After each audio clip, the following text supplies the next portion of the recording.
ನಿನ್ನೆ ಮಧ್ಯಾಹ್ನ ಭಾರತೀಯ ಕಾಲಮಾನದ ಪ್ರಕಾರ 11:50 ನೆರೆಯ ರಾಷ್ಟ್ರ ಮ್ಯಾನ್ಮಾರ್ ಮತ್ತು ಥೈಲ್ಯಾಂಡ್ ಎರಡೂ ಕಡೆಯಲ್ಲಿ ಭೂಮಿ ಭಾರೀ ಪ್ರಮಾಣದಲ್ಲಿ ಕಂಪಿಸಿದೆ.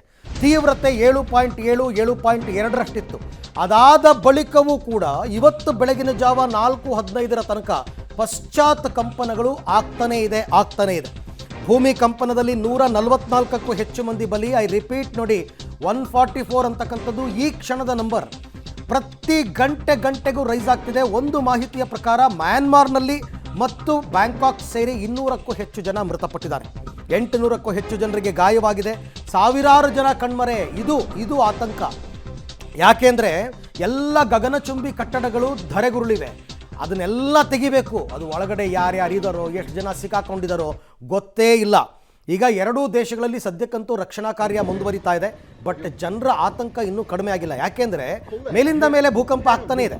ಸಾಮಾನ್ಯ ಭೂಕಂಪ ಆದಾಗ ಒಂದೇ ಸರ್ತಿಗೆ ನಿಲ್ಲಲ್ಲ. ಅದು ನಿಮಗೆ ಪಶ್ಚಾತ್ ಕಂಪನಗಳು ಆಗಾಗ ಆಗ್ತಿರುತ್ತೆ, ಬಟ್ ತೀವ್ರತೆ ಕಡಿಮೆ ಇರುತ್ತೆ. ಅದೇ ರೀತಿ ಇಲ್ಲೂ ಕೂಡ ಆಗಿದೆ. ಮ್ಯಾನ್ಮಾರ್ನಲ್ಲಿ ಈಗ ತುರ್ತು ಪರಿಸ್ಥಿತಿ ಘೋಷಣೆ ಮಾಡಿದ್ದಾರೆ. ಹಾಸ್ಪಿಟಲ್ಗಳೆಲ್ಲ ಭರ್ತಿ ಆಗಿಬಿಟ್ಟಿದೆ. ಪೇಷಂಟ್ಗಳನ್ನು ಒಳಗಡೆಗೆ ಅಡ್ಮಿಟ್ ಮಾಡ್ಕೊಳ್ಳೋಕೆ ಜಾಗ ಇಲ್ಲ. ರೋಡಲ್ಲಿ ಟ್ರೀಟ್ಮೆಂಟ್ ಕೊಡ್ತಾ